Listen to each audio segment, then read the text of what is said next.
as What do you want? What do you want to get done? Do you know specifically what you want to get done? There's a lot of things that I do. No, not offhand. No. Okay. And so from a list point of view, is that how you normally like to operate?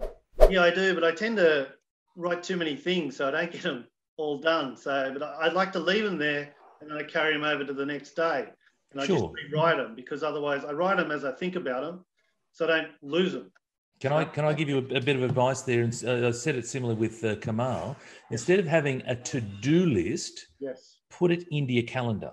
yes, Like allocate time in your calendar to do that thing. It might be a 15-minute window. yes, but yes. do that thing at that time, right? So instead of sitting on this list, it's like, at the end of the day, I'll just fling that over the next day. Fling it over the next day. And then what happens is this thing just keeps getting over to the next day. And then, of course, things keep building. So, I'd love to, I've just listened to that podcast. I'd love to do that. And this to-do list gets longer and longer. We want to turn the to-do list into a done list. Yeah. Done. We've done it. And so you do that by inserting some time into do you operate by calendar? I have a physical diary that I write into. Even better. Terrific, right? So this is not, again, this is about you doing things that work for you. Yes. So then in your physical diary, allocate some time to get something, whatever that something is, get it done. So I will allocate time for strategic thinking, right? I will then allocate time for administration. I will then, so you're compartmentalizing your day, and that way then you're getting the most out of your day. Yeah, perfect. I'll do that. All right. What are some of the other reasons that you might be putting things off, do you think? Well, I guess it's habit. I've got to form a new habit.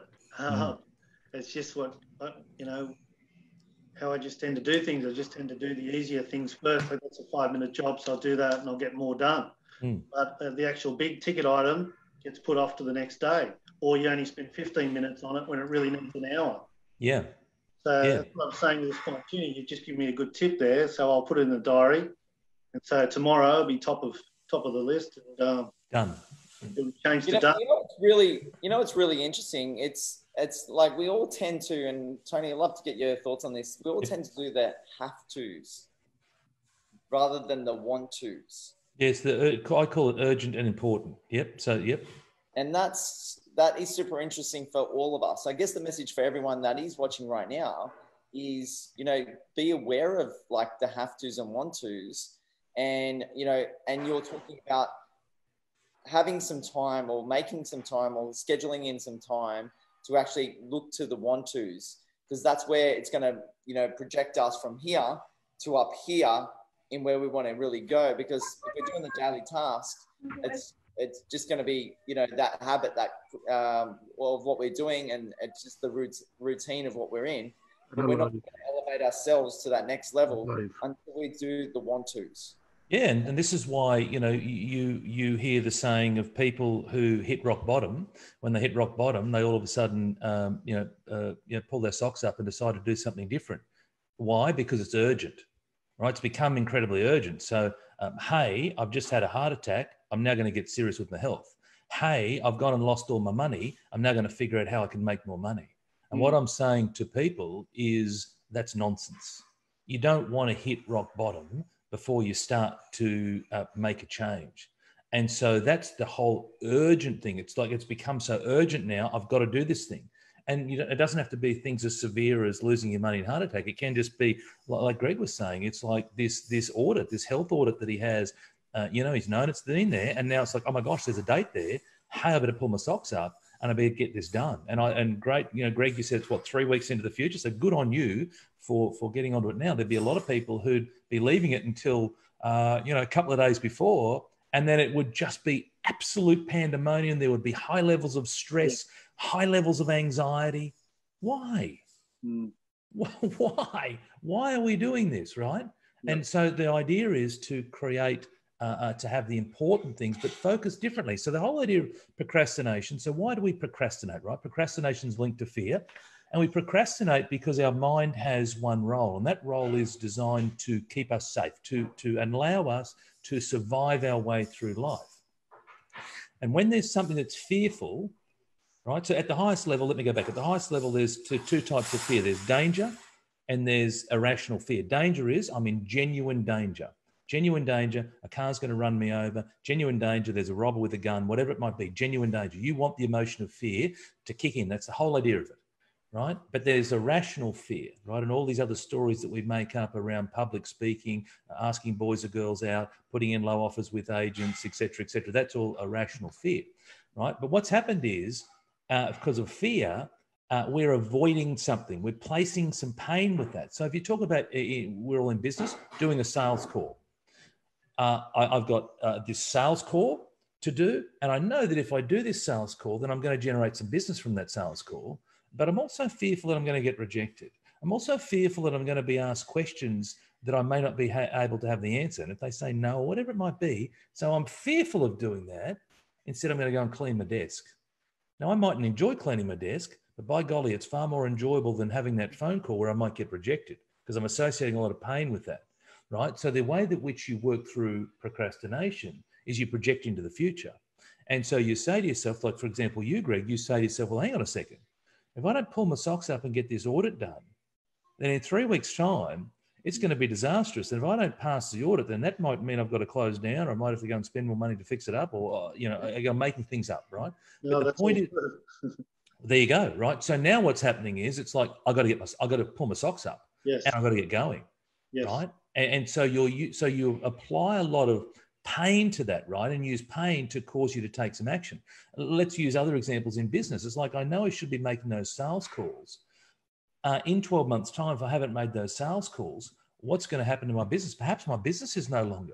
Perhaps I have to go back and get a crappy job again. And so I'm going to associate an enormous number of pain and anguish and frustration and hurt and upset with all those things into the future, right? And so I'm going to pile the pain on there. So now all of a sudden, right, so the mind will avoid what's most painful. So go back to the example I said before, sales call versus cleaning the desk, sales call is more painful, right? But now, in a year's time, business closure, hurt, upset, no money, anguish, a wife mad at me, all those sorts of things, versus making a sales call, what's more painful, right? So this thing in the future is more painful, right? And it's about putting the emotion on this thing into the future, projecting to the future. Now, I'm going to make this damn sales call. I'm not suggesting the sales call is going to be easy, but I'm going to make the sales call. And guess what happens when you make the sales call? You come out the other end of the sales call and your mind says to you, were we in danger? Nope. And so you do another sales call. Wasn't in danger. Wasn't in danger. And you keep doing it. And what happens when you keep doing this thing? Well, then you get better at it, right? You get better at it. Your mind says, we're actually not in danger with this thing. Like this sales call business, like what the hell were we worried about? And how often does that happen in life when there's things that we work ourselves up? It's like there's this event coming up and I'm so worked up about this event. It might be a network meeting or it might be a sales call, whatever it might be. And I do the event and I go, I met some really cool people at that network meeting. I had a great time. What's that, mate? Sorry? Like doing this with you guys. It's only my third time doing it. And you've been nervous all week and you just do it. And at the end, it wasn't so bad. Yeah, absolutely. And here's the thing, right? So what happens is we start with let me just, before I go to this point, does that make sense around the whole procrastination, how you can work through procrastination? Yep. So, Kamal, I can't hear you, mate. Okay. Yeah, sometimes, like you said, you expect that this thing is going to be too hard or this, and then it was all in your head. So that sales call, it may be just, hey, mate, thank you. Here's the order. I'll send you the email and end the story. And it has nothing to do with what you were thinking at all for that whole time. Kamal, it's like the push-ups I did yesterday, right? I didn't think that I actually would get there. But more and more as I went along, I actually finished them 4 hours earlier than the target. So yes, I probably could have smashed out another 500 really, to be honest. You could do it, Luke. Huh? Sorry? We knew you could do it, mate. Yeah, absolutely. A couple of comments that have come through. Check out James Clear, Atomic Habits. I've actually seen James live. So really good it's a really good thought process that he goes through. One memory of that is that whole thing about if you want to go to the gym, well, you start with just putting your gym gear on. You might not actually even go out. So that's that one step. That creates really good habits. And same way as we're doing the 66-day challenge with sit-ups as well, creates good habits. Ken says your mind reminds you about your failings and not following through. The guilt kicks in via your mindset. So it's about breaking those old ways and creating some new pathways, which is all what we're all about. And Sean says, as far as competition goes, I'd like to suggest considering them as worthy rivals, and how can you outperform them? So, you know, I think about that as well sometimes. And one reason why I go, someone's going to be doing 15,000 push-ups, I can do 1,000 for sure, no problem. So it's really interesting. On the procrastination side, John says, I procrastinate with growing my Facebook connections and prefer just to limit them to a tight group, very relevant to all my areas. So, you know, you can have a look at that about procrastination. I just want to comment on a couple of things there. So just on the Facebook connection, you've got to understand why it's important to grow it. So maybe if it's not important to grow it, then it's never going to be an issue. But if you think about, so again, we go back to Kamal, it's important for Kamal, if he's going to head down a different a niche within his business, he's going to need to let people know about it. Right. So if it's important to grow your Facebook connections, then I'd say get out there and grow it. So John, I don't know your business, and perhaps you may come on here again. You can tell us about your alcohol-free days, and then also spend some time with Luke and I on a Sunday morning. So that's important. The other thing I want to touch on with you, Luke, regarding your push-ups, I call it the Roger Bannister effect. So for those who don't know, Roger Bannister was the man who broke the 4-minute mile back in, I think it was 1954. 54, 56, please don't get angry at me if I got the dates wrong. But my point is this, that there's two key things out of this story. So the first is that they said this thing couldn't be done, that no man will be able to break a 4-minute mile. And they said if it was ever going to be done, it was needed to be a perfectly sunny day and still and all those sorts of things. He broke it. It was a dreadful day in England. And he did it. It was amazing, right? It was amazing. This thing that they said could never, ever be done. But here's the kicker with this story. 1 month after he did it, 1 month, an Aussie, John Landy, beat that record, beat it. 1 year after Roger Bannister did it, the first 3 place getters in a mile race all broke 4 minutes. So go back to your point, Luke, it's the belief factor, right? It's the belief. It's like, oh my gosh, if this guy's doing 15,000 of these things, I can do 1,000. Do you know what I mean? And so now it's this whole belief side of things. The other is too, and this goes back to the point you were saying earlier, Kamal, about a little bit about the belief. Luke, you were scared, you had fear, but you got into the swing of things. A couple of belief things. A, the comparison versus the guy who's doing like 15,000. But also B, you got in the swing of things and it's like, oh my gosh, this ain't so bad. Like now in my mind, I'm saying to myself, I now have this belief that I can push through this a whole lot easier than I first thought, right? And so there's those two key things. And that's how you start to shift belief and overcome the limiting beliefs. One of them is through creating evidence of success. And we say it here week in, week out, it starts small. Do something, do one thing. Like Kamal, you know, for you, we didn't sit here and say, go and find 10 hours to spend on your business. And it's like, just do 1 hour. That'll do, 1 hour. And if 1 hour's too much, do it in 2 30-minute blocks. Doesn't really matter. Right. So now if I compare that to last week, and again, this is all about personal bests, last week I did 0. So if I go from 0 to 1 hour, that's a significant increase. Right. And then you do the 1 hour and you go, I'm thinking, fantastic. I love this. It was great. I got some really good stuff out of it. But next week, I'm going to see if I can squeeze in 1.5 hours. And then a week after 2 hours. And that's the whole thing with the 66 days as well. So I just wanted to share some of that. Just unconscious of time here, and I can hear my breakfast coming on downstairs. Kamal, we've got a little less than 10 minutes to go. So, mate, anything else? How can I serve you? Or how can we serve you in this last few minutes? I guess in saying that, Kamal, when you're thinking about it, is, you know, to lighten it up a little as well, is, you know, thinking about what we've, you know, I guess what we've done well, how much are we actually, you know, on a scale of 1 to 10, you know, how well are we performing? You know, right now, because there is always areas to work in, right? But how well are we going? Kamal, over to you. Perhaps one thing that I could ask is, why is it Tony started and said, like, we all start by looking at the negative aspects first rather than the how well I've done. So why do we do that? Why is it that we do that? Like, why is it we resort? It's our brain. It's our brain. 2,000-year-old brain. It's our brain. That's it. It's how we're all wired. All of us do the same. All of us do the same. We have a negative bias. That's it. It's just that the successful people have learnt to tame it.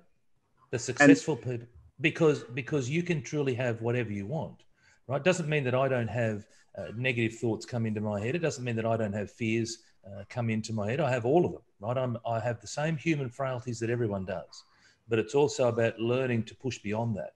It's also about learning to, different strategies to move that. But a lot of people will just allow that to happen. And again, they'll just allow that. It's like, I've got this thought, that must be true. Well, I'm no good at that, or I can't do that. And it's how do we then move the shift from not looking at, and I'm saying this because I want everybody obviously to benefit out of this. How do we remove the negative thoughts that continue to come in, whether I can't do this, or you can't remove I can't speak the language, or it's too hard for me, and then say, hey, I'm doing this well, and concentrate on that. And gotcha. A lot of things people say, before you go to bed, say a couple of things. And sure, three things that people can do, right? Three key things, right? Get clear on why you want to do something. Get so vividly clear on why is this thing important to you. If you don't have any importance to doing it, you're not going to do it. So why do you want to do it? It's not about making money, right? It's the internal reason as to why, the intrinsic factors. Why do you want to do this? The second is get so vividly clear on what you want. Like, it's a GPS factor. When you go to a new destination, I use this example a lot. You don't just type in the suburb and hope that you arrive at the house that you wanted to go at. You type in the street number, you type in the street address, you type in the suburb, and guess what happens? You arrive. And the third is around belief, right? Now, belief is at the highest level, and it's belief that you need to have some belief. But with belief, it's about start small. So if you want to do something, you can do it. Start small, right? Just do one little thing. And like Greg said, and you reward yourself. You do it and you go, that's amazing. And you reward yourself, right? You're going to have the negative voices, right? You're going to have them. But when you have this thing in front of you, you want to keep looking in front of you, not behind you. Too many people, like driving a car, right? Too many people look in the rear view behind them. I'm saying have this thing in front of you. It's like, that's my thing. That business that I want for Boutros Lawyers, that's my thing. And I want to do that for these reasons. I'm so vividly clear with why that is, right? And also the other thing is adjust your expectations. Recognize that when you first start out, you're going to suck at it. You're going to make mistakes, an enormous number of mistakes, right? Heaps of mistakes. Tony, can I just add something? Please, Greg. Jamal? I read a book, Marie Forleo, Everything is Figure-Outable. And one of the things she says in there, when you have a negative thought or negatives about yourself, one of her stages in the book is write it all down. Spend 10 minutes, write, I'm hopeless at this, I'm useless at that, I can't do that, or this has gone wrong. Just write it all down. And then the next step is rip it up. Rip it up, chuck it in the bin and say, that's all bullshit. And make a new belief for yourself. And even if that happens tomorrow, negative thoughts, write it down and then just chuck it in the bin. And I think that's very helpful. Well, in the middle of the word belief, right, if you spell out the word belief, in the middle is a three-letter word. It's L-I-E. It's lie. It's a BS story that we're telling ourselves, because all of us can have whatever it is that we choose to have. You need to believe that you can do it. Now, you don't have to believe to the end, right? You could just believe that I'm going to just start with one thing. I've got a vision for myself. I know where I want to head. And here's the thing. You might go along the journey and you might just change direction. That's cool, right? But the reason why we don't start is because of fear. And the biggest fear that we have is the fear of being criticized by other people. The fear of, I don't want to start because everything's not perfect. And if it's not perfect, I'm going to get criticized. And people are going to have a crack at me. And so it's far safer for me to sit here and watch Netflix, as opposed to saying that thing down the road means so much to me. It's so important to me. And I'm going to do the things that I need to do. And I'm going to make mistakes. I'm going to fall over. But as long as I get up one more time than I fell down, then I'm going to be successful. And we don't have long enough to go through all the mistakes that I have made in my life and continue to make on a daily basis. Some are not that big, some are huge, but I make heaps of them. But it's okay because I recognize that I'm doing that through my own growth and learning. Yeah, Greg, please. You find you're making less mistakes because you're making the same amount of mistakes? No, Certainly I'm making different mistakes. So that's the other thing. You don't want to keep making the same mistakes because you're not taking the lesson, right? So I'm making different mistakes. But as I push myself into new areas, these are areas that are foreign to me. Yes. Does that make sense? Yeah. So what happens is you have a comfort zone. Your comfort zone might start here, and then you got all these things on the outside. And now your comfort zone's larger, but you've still got things outside your comfort zone. Yes. So you're always going to make mistakes if you're growing. Yeah. If you're challenging yourself, that's I reckon that's the essence of living, right? Happiness happiness and growth. That's a really good question, and it's a really good response. Is you probably should be making more mistakes if you're growing. Of course, basically. Of course you should, because otherwise you're sitting on the couch watching Netflix, right? And I'm not saying that literally. I'm just using that as an example. But you want to embrace making mistakes, because on the other side of the mistake is the growth, is the lesson. So we've had a bunch of comments that are coming through. Like, I thank everyone that is commenting. Just a couple of ones, just to quickly, because I'm not going to go through each and every one, because we're running out of time here. But you have to retrain the brain, says Ken. And Sean says, practice makes progress. I really like that one. Practice makes progress. And it is, practice is, when you're looking at learning and growing, it's about making those mistakes. So we're practicing all the time. It's like riding the bike. Right? When you first rode a bike, or when, as a kid, when you first learned to walk. So you are making mistakes, and you go through that with areas of life. How are we feeling, guys, after this session? Just to wrap things up, just a quick viewpoint or some self-awareness about what's going on. I really like the session. I like the fact of going through personal experiences, and it made me think about things for myself as well, and hearing from you. Tony, before we hand it over to our special guest, any thoughts around that for you? Oh, well, do me last. So okay. I'm keen Why don't to we have go a chat. to Greg then? Greg, how are you thinking about the session? And then, how are you thinking about yourself? If you rate yourself out of 10. Yeah. I've been doing a lot better because I've been listening to you guys. Probably about 6 or 7. You could always do a lot better. But Tony's given me some good tips today. So I'll fill that diary out in more detail. And I'm sure that's going to help me out in the future. How do you rate Tony when he says a 6 or 7? How do I rate that? Tony, how do you think, what do you think when Greg says a 6 or a 7 for himself? Oh, firstly, the question's too broad. So when you say, hey, rate yourself, it's that wide, right? So there's elements of people's lives that broke. So my suggestion would be to, when you're doing rating yourself, you want to break that down into, because you might be going really well in health and wellness, for example, but then over here in business, it might be, say, hey, I'm a 9 over here, but then over here I'm a 6. Right. So, but let's assume that it was a more narrow question. Then the question that I ask, and go back to the point before around, can't do this, etc. All this negative talk. You need to ask better questions. So ask a forward-facing question, not a question that takes you backwards. So a forward-facing question is, what can I do differently? So I'm 6 out of 10. What do I need to do to get a 9? Not I'm 6 out of 10. I'm a failure at this and that's gone wrong. It's what can I be? In order for me to get a 9 out of 10, what are the things that I need to do?